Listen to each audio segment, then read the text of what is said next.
Don't feed Xerath. Xerath is a long-range magic damage caster. He is very cooldown and mana dependent. Xerath's passive is Ascended Form, which causes him to gain 15% of his ability power as armor.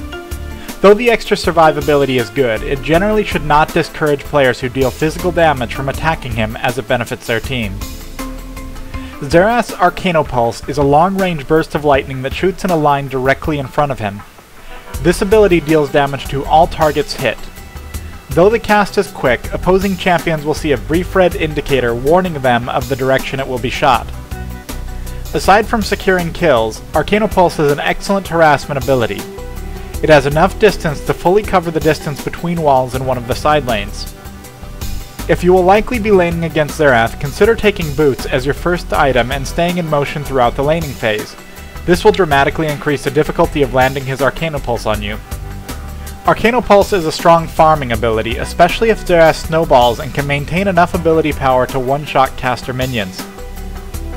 Xerath's Locus of Power causes him to anchor himself to the ground for up to 8 seconds and gain a massive range bonus on each of his other abilities.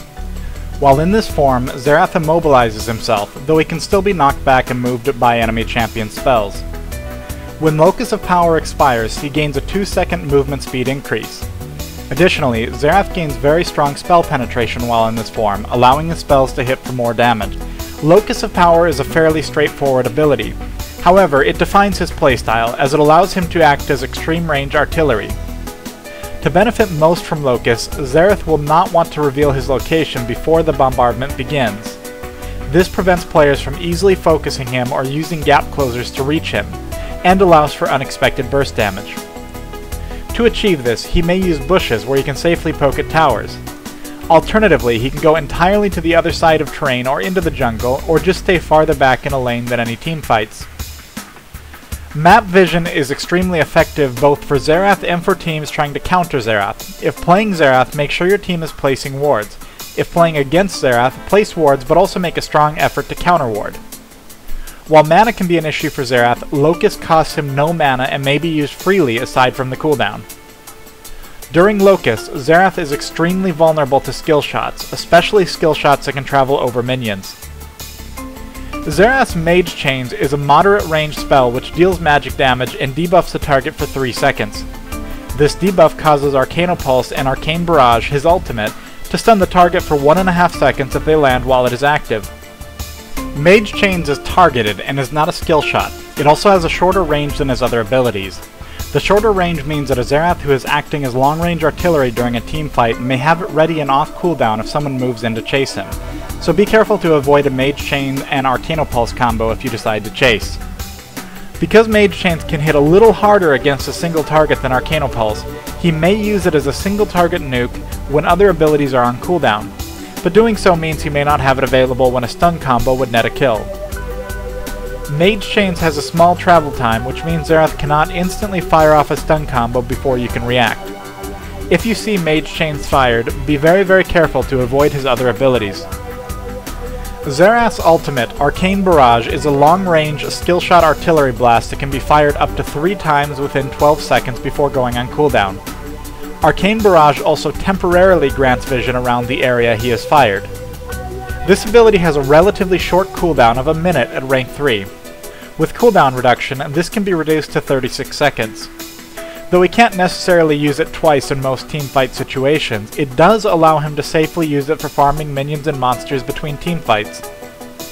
With Locus active, Arcanopulse and Arcane Barrage have identical range limits.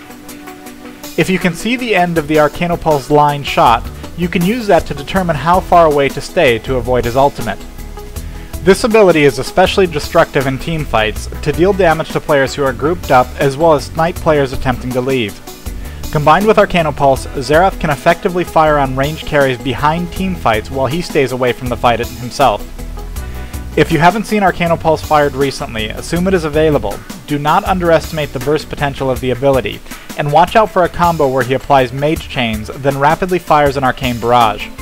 It is much easier to land an Arcane Barrage than Arcanopulse, and landing the Barrage makes it easy to land the Arcanopulse. Finally, don't forget that he gets 3 casts within 12 seconds. This is not an insignificant amount of time, and he may kill you with an unfired shot if you stick around. Xerath is extremely vulnerable to being bursted down, if players can get in range of him. As mentioned earlier, he is vulnerable to skill shots while in his Locus form. Xerath also has limited burst potential. Once he has fired off his Arcane Barrage, he must wait several seconds between each Arcanopulse, and longer between Mage Chains. In other words, if he doesn't kill you with his initial barrage, he doesn't have much to follow up with, so take advantage of this. The other thing to watch out for is Xerath running low on mana. With low mana, it is very difficult for him to perform combos. Take advantage of this. Thanks for watching this Don't Feed. If you want to be alerted to every video I release, subscribe to my channel.